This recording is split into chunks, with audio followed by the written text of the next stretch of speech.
রব্বুল আলামিন কাঁধে করে নিয়ে গোরস্থান পর্যন্ত গিয়ে যখন পাশে দাঁড়ালাম, অনেকেই বলল বড় ছেলে নামো, ছোট ছেলে কবরে নামো।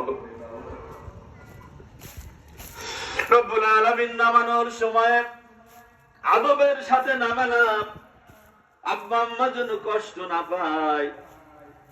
নামানোর সময় বললাম বিসমিল্লাহি ওয়া আলা মিল্লাতি রাসূলিল্লাহ। রব্বুল আলামিন বলে কবরের কাঁচা মাটির উপরে বিছানা নাই, বালিশ নাই, মনে চাইলো না বিল্ডিং এ বসবাস করত, কাঁথা লেপ পাড়া থাকতো, আজকে শুধু মাটির কবর। রব্বুল আলামিন চোখের পানি ফেলে ফেলে সন্তানেরা আব্বা আম্মাকে কবরে শোয়ায়া চোখের পানি ফেলতে ফেলতে কবরের থেকে উঠে আসলাম। রব্বুল আলামিন কবরে মাটি দিয়ে সারা জনমের মতো চোখের অন্তরাল করে দিলাম। হৃদয়ে শুধু কল্পনা করি আমার আম্মা জানে সাত মাখা মুখখানা এমন ছিল, আমার আব্বার খেদমত করতে পারি নাই, আম্মার খেদমত করতে পারি নাই।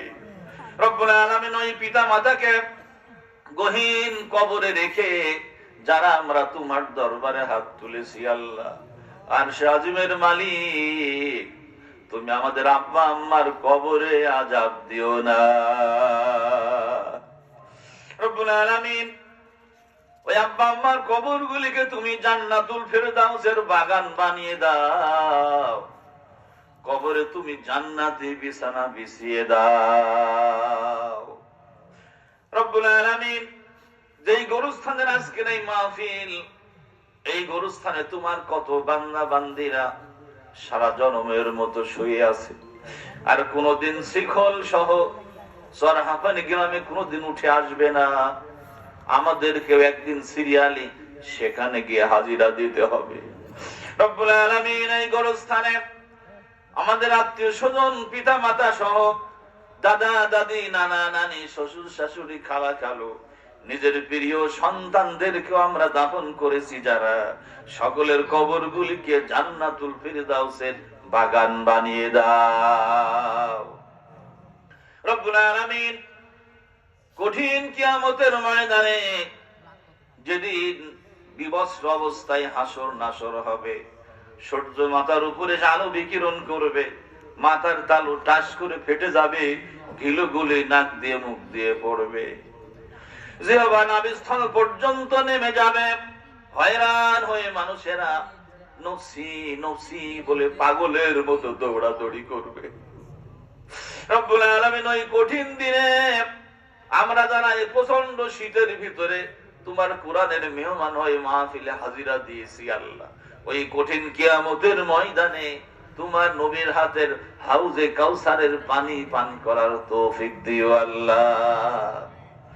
রব্বুল আলামিন এই গোরস্থান মাদ্রাসা ঈদগাহ মাঠকে আল্লাহ তুমি তোমার কুদরতি দরবারে কবুল করে নাও। আজকের এই বার্ষিক মাহফিলকে আল্লাহ তোমার দরবারে কবুল করে নাও। রব্বুল আলামিন আজকের এই মাহফিলের প্রধান অতিথি, প্রধান বক্তা আমার শ্রদ্ধাভাজন হুজুর, আমার মাতার মুকুট আল্লামা মাওলানা হযরত মাওলানা ইসমাইল হোসেন পীর কেবলা হুজুর, আল্লাহ আমার এই উস্তাদকে তুমি নেক হায়াত দারাজ করে দাও। রব্বুল আলামিন ইলমে আমলে যোগ্যতা আরো বাড়িয়ে দাও, মানুষকে হেদায়েত করার মতো আরো যোগ্যতা বাড়িয়ে দাও। রব্বুল আলামিন সভাপতি সহ প্রতিষ্ঠানের সঙ্গে যারা জড়িত আল্লাহ তুমি সবাইকে মাফ করে দাও। আয় আল্লাহ তাআলা কঠিন কিয়ামতের ময়দানে আজকের এই মাহফিলকে তুমি আমাদের জন্য নাজাতের জারিয়া বানিয়ে দিও আল্লাহ। রব্বানা তাকাব্বাল মিন্না ইন্নাকা আনতাস সামিউল আলিম ওয়া তুব আলাইনা ইন্নাকা আনতাত তাওয়াবুর রহিম। সুবহানা রাব্বিকা রাব্বিল ইজ্জাতি আম্মা ইয়াসিফুন ওয়া সালামুন আলাল মুরসালিন ওয়ালহামদুলিল্লাহি রাব্বিল আলামিন। লা ইলাহা